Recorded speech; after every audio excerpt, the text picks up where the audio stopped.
I always loved working in my little shop. The place was cozy and peaceful, and the customers were generally pleasant. But one day, everything changed. It was an autumn morning. As usual, I opened the shop, arranged the merchandise, and prepared for the workday. The first customer was an elderly man in a worn-out coat and a hat that shaded his face. He bought a few items, but his gaze never left me. At first, I thought it was just a strange coincidence.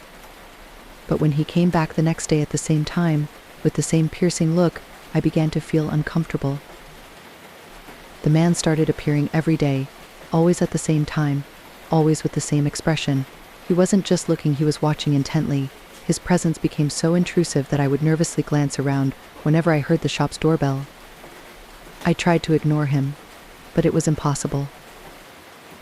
One day when I was alone in the shop, I noticed that he was standing outside the window watching me.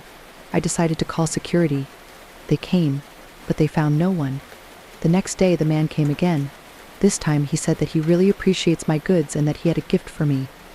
He handed me a small box and quickly left.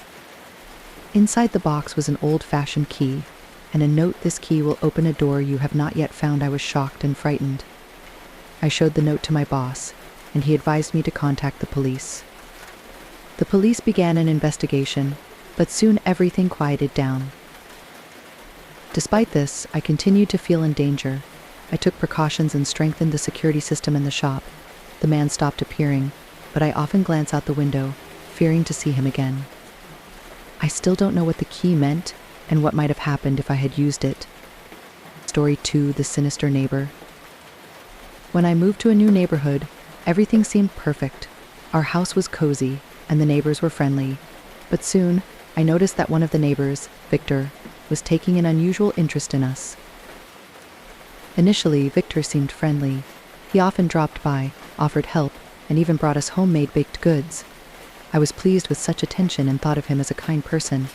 However, I soon began to notice oddities in his behavior.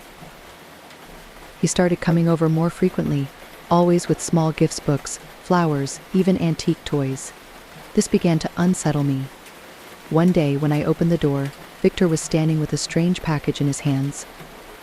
He said it was a gift from his family, but when I opened it, inside was a piece of an old sweater that looked like a personal item.